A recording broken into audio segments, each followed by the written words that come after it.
So that's what I'm excited to talk to you about. A little bit about myself. I am from Lancaster, New York originally. I was raised here. I got my bachelor's degree from the University at Buffalo in pharmacology in toxicology. From there, I went to the New York College of Osteopathic Medicine in Long Island, where I received my medical degree. I did 5 years of residency training in ENT and head and neck surgery in Philadelphia at the Philadelphia College of Osteopathic Medicine. Following that, I knew I wanted to come back to Buffalo, and I've always had an interest in ears, particularly. And I was made aware that there was a need here for ear surgeons and ear specialists. And that seemed like the perfect opportunity for me. So I applied to fellowships, and I was excited to be accepted to work under Dr. Teixeira in Christiana in Newark, Delaware, to spend a year learning just about ear surgery and, more importantly, and more commonly, medical management of ear conditions. So basically, what I'm going to go through is a few different things here. First, just so we're all kind of on the same page, just some general anatomy of the ear. What is the outer ear? What is the middle ear? What is the inner ear? And then we'll go through conditions related to each of those separately. So starting with outer, then to middle, then to inner. And then we'll go over some other things that aren't always particularly related to the ear itself, but can affect the ear, such as Meniere's disease, temporomandibular joint disorders, neurologic causes of ear pain. And then, as Mark said, we'll open up the floor so everyone can have a chance to participate and ask any questions or any comments. So, basic outline here, the ear can be broken up into three components. So, the first is the outer ear, which consists of what we call the auricle and the external auditory canal, which you see here. So, the auricle really acts as a localizer, helping you tell where sound is coming from, which is why it has its unique shape. And it also funnels sound into the ear. And it is important for increasing the volume of sound. We do get a few extra decibels of sound in the ear just by having an intact auricle. And we can all, have an example of, well, what if it was bigger? Well, put your hand behind your ear and you can hear maybe 5 to 10 decibels louder. So you can definitely understand how that serves an important function. The second part of the outer ear is the ear canal itself. There's two parts of it. There's what we call the soft tissue, which is just 1/3 of it, closer to the outer ear. And then there's the bony portion of the ear canal. And this is shaped in such a way where it just happens that you can't get your pinky through here. So I think that was probably on purpose so you don't bump into your ear canal. Once you get to the eardrum here, or what I call the tympanic membrane, that's really the barrier between the outer ear into the middle ear. Now, the tympanic membrane acts basically like a snare, the top of a snare drum, where it channels the sound and vibrates through to the ossicles here. So you have your malleus, your incus, and your stapes here. Um, and those act as a lever so that any sound that hits the eardrum vibrates, goes through the ossicles or the ear bones, and then into the cochlea, which is in the inner ear.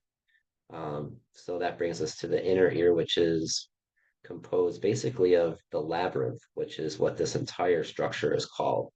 And the labyrinth has two main functions.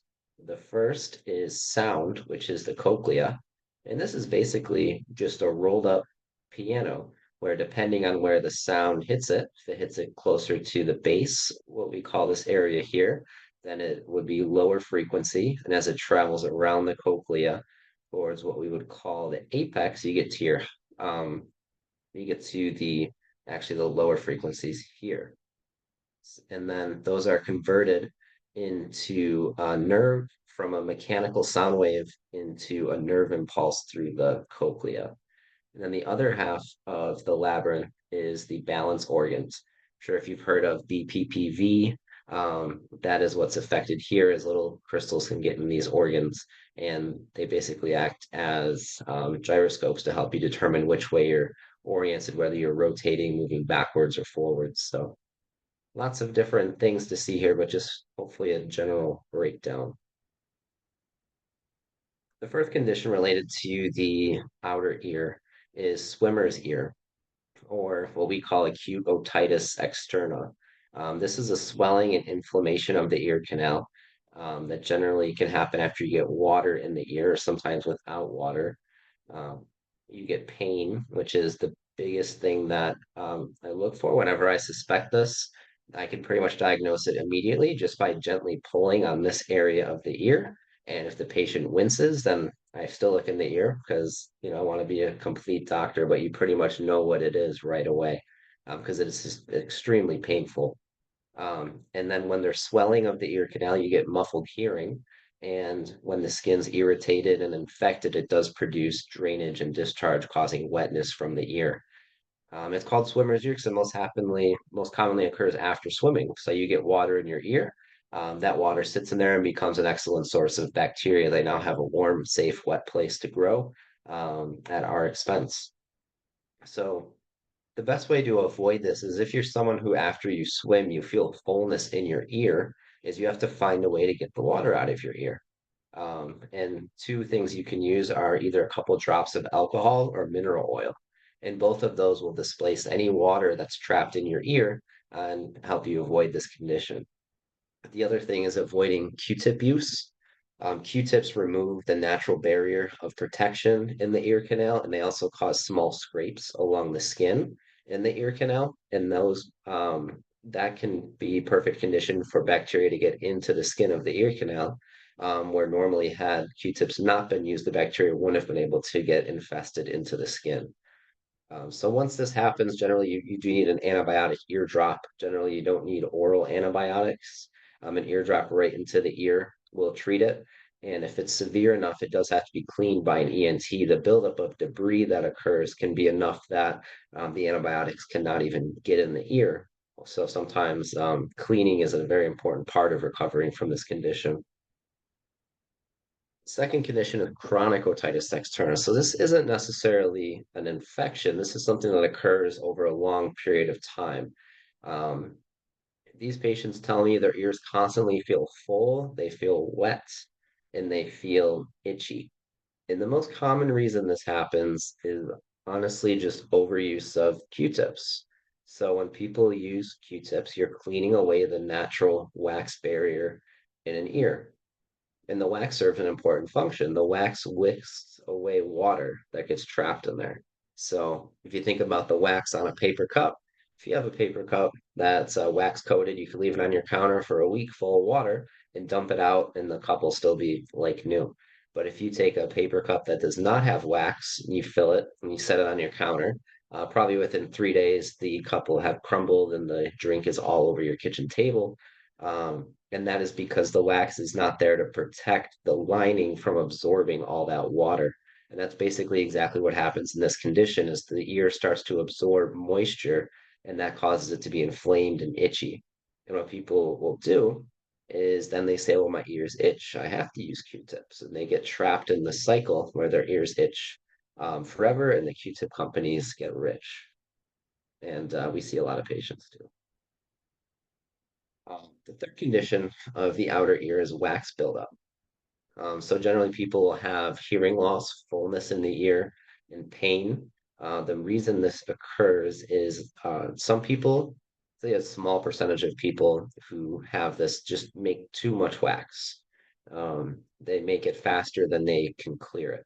The other factor is aging. As people get older, things get drier, including earwax, and that will cause it to build up and not come out of the ear like it used to. And Q-tip use as well. So wax is only produced in the outer third, remember that soft tissue part of the eardrums, of the ear canal. There is no wax producing glands along this bony ear canal. That's to the two-thirds that are closer to the eardrum. So when I see a patient who has wax all the way pressed up against the eardrum, I don't even have to ask. I just nicely tell them, hey, you got to stop using Q-tips because that's really the only way for wax to get packed in that deep.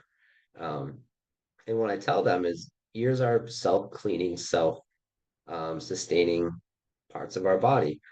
The skin from the ear grows from in to out, just like your fingernail grows from in to out. So if I put a little dab of ink on your eardrum here, and I come back and I see you in a month, it's going to be somewhere in your ear canal right about here.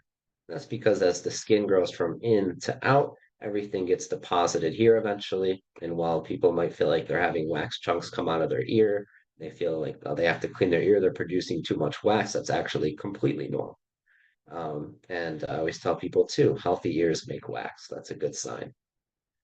Treatment, if you overproduce wax, so over-the-counter options include Debrox. That's a combination of mineral oil and peroxide. Mineral oil softens the wax, and the peroxide softens it as well. So that's always an option. I don't particularly love when people use it because it makes the wax very wet, and then it coats the ear and causes it to drip in deeper, and that can cause a muffled hearing sensation. And it is very hard to clean when people come in like that. So what I really recommend is if you're really worried that you have too much wax, just make an appointment with an ENT. We can look in your ear and we can give you the answer if you have too much or if you don't, because chances are your ear is probably making the right amount of wax that's doing its job for you.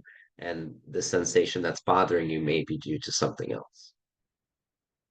So what do we do at home? How can we manage this? Well, one, if you're someone who's prone to ear infections from getting water in your ear, try to find ways to keep water out of your ear. Whether that means using a couple drops of mineral oil, alcohol, um, some way to get that out. And I don't know if I've mentioned this, but avoid Q-tip use. Just kidding. So I won't get into that anymore. I'll just leave it at that. I feel like a dentist talking about flossing. So if you're having pain in your ear, we see an ENT to get the correct diagnosis and we can help you with home management. That would be my final recommendation. So on to middle ear disease. So the first thing that occurs in the middle ear is good old-fashioned ear infection, acute otitis media. Um, the hallmark of this is really hearing loss. When you have an infection, you'll get hearing loss because there's fluid in the ear pressing on your eardrum, causing it to bulge, and that causes pain. If you have ear pain without hearing loss, chances are it is not otitis media or an ear infection. And most commonly, this occurs as part of a respiratory infection.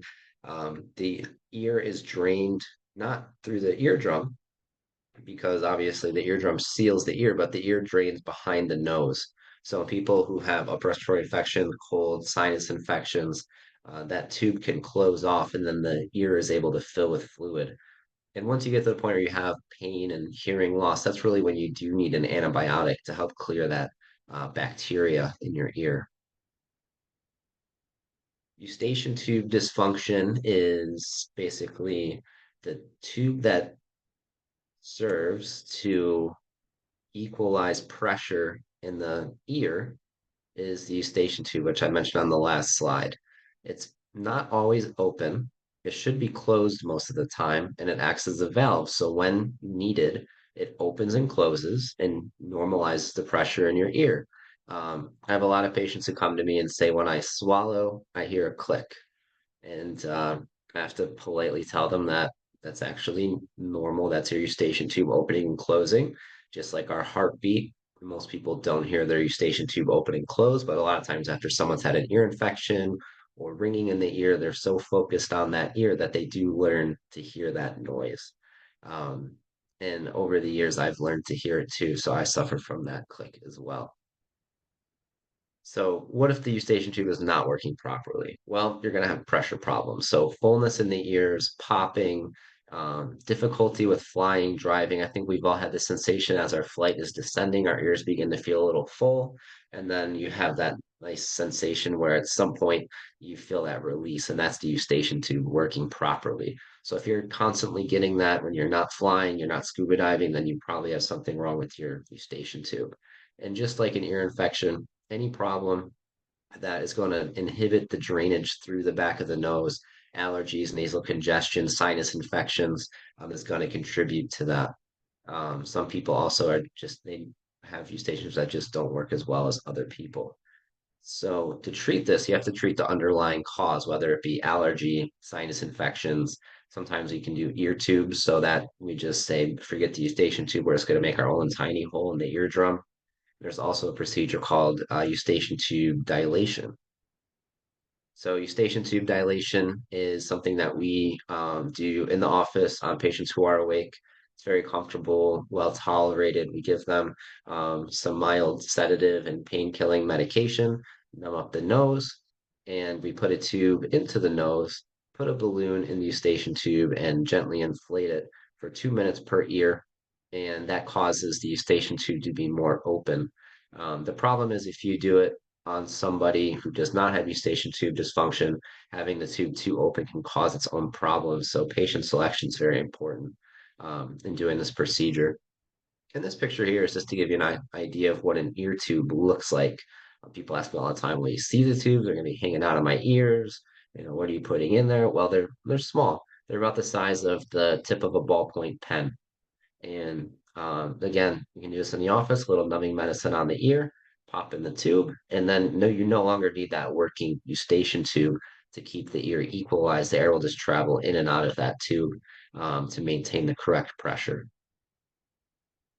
So, what can you do to treat middle ear pain at home? Well, you have to be aware that conditions such as allergies, sinus infections can contribute to that. And generally, our first line of treatment is to treat those problems. So, you could try something like, Flonase, allergy medication, nasal rinses, something to help with your nasal congestion to see if that makes your ears feel better. Know that ear fullness after a cold is common and it should resolve within a couple days. So when do you see a doctor? Well, if you're having hearing loss, pain in the ears, or you have a cold and it's been, a week, 2, 3 weeks, and that fullness still hasn't gone away and you're noticing you're having trouble hearing, that'd be a good time to stop in, have a hearing test, and just see, is there still something going on with that ear that needs a little help to improve on its own? That might be taking longer than usual for some reason. So now, Meniere's disease is really the only inner ear source of pain that I'm going to discuss. Inner ear conditions are very complicated, very difficult to diagnose, nothing that can be managed at home through Google. It's a diagnosis that I struggle to make daily and talk about patients with it all the time. But patients who get Meniere's disease, they get episodes where they feel spinning, their ears feel full, episodes of hearing loss, ringing, and these tend to occur in some constellation and some persistent pattern.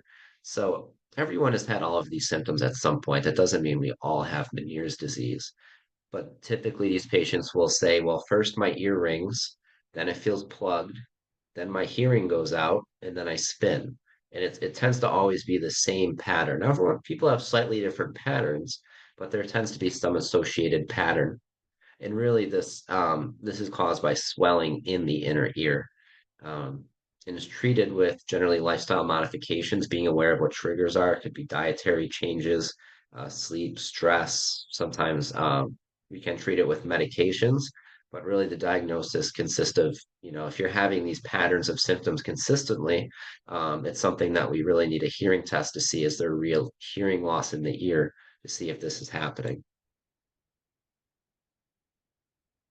So my point would be for managing inner ear disease, if you're having these episodes, you really need to you need to see an ENT to decide if you have this because the diagnosis and management is complicated. It's not always so black and white to know. Um, See a lot of patients with TMJ pain, and that's because TMJ pain or the joint, the temporomandibular joint, the top of your jaw here, it's right in front of your ear. So a lot of times that pressure will be felt as ear pain. Um, Patients will come in and they'll say their ear hurts. You look in the ear, it looks perfectly fine. Their hearing test is normal. They might have been placed on an antibiotic at some point, and everything looks perfectly fine.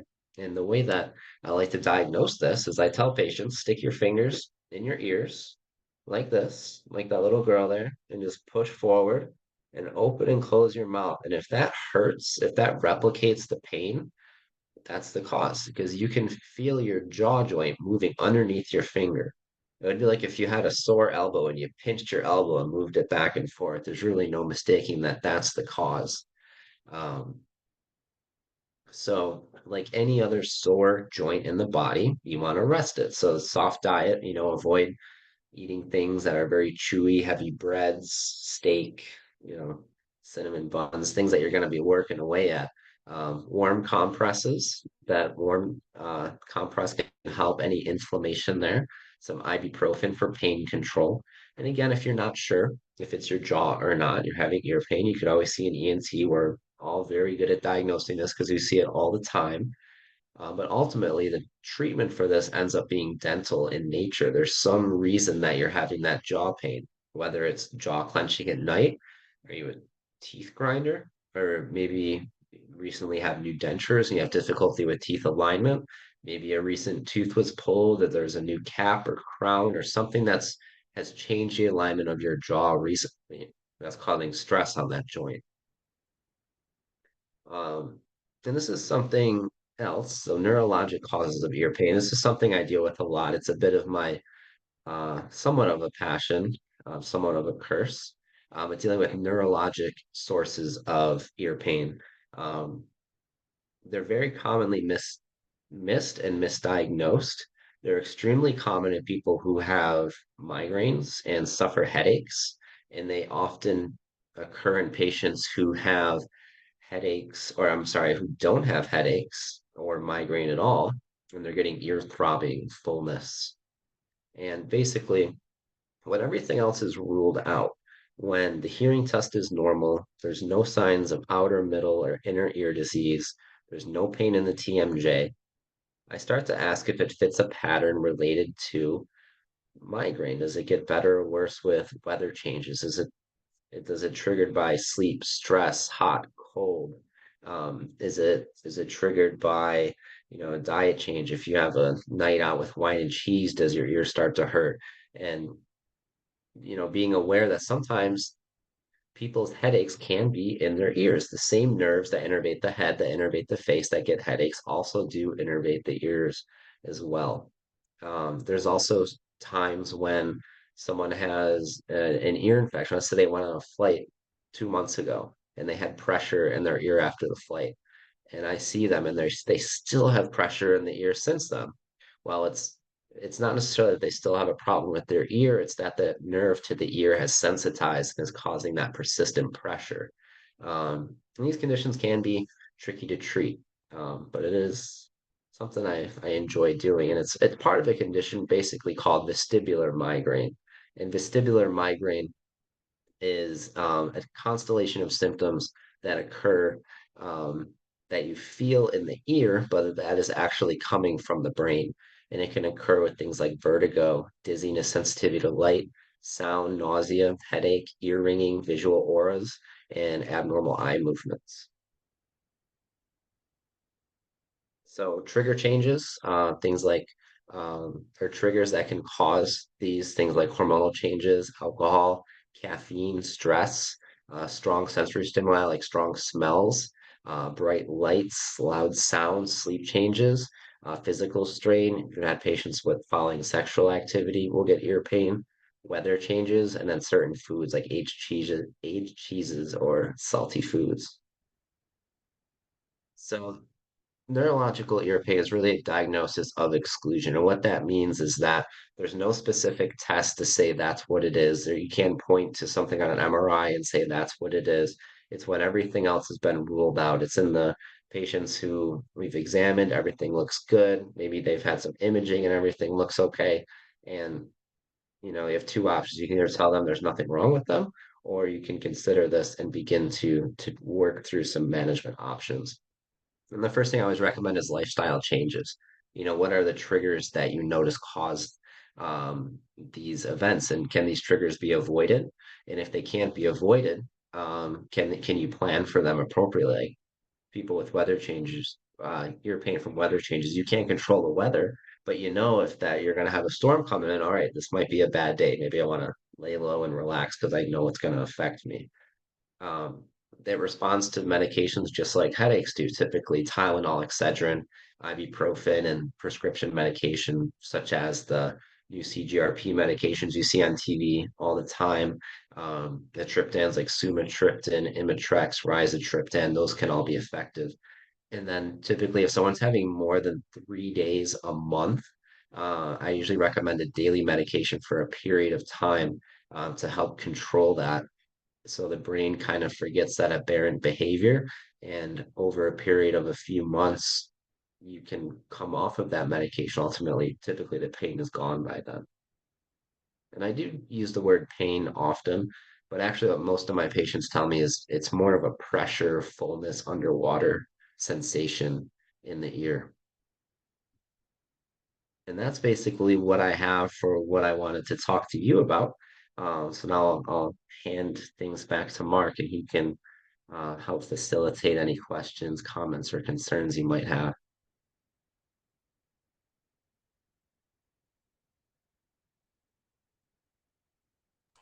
There we go. Thank you very much, Dr. Lafferty.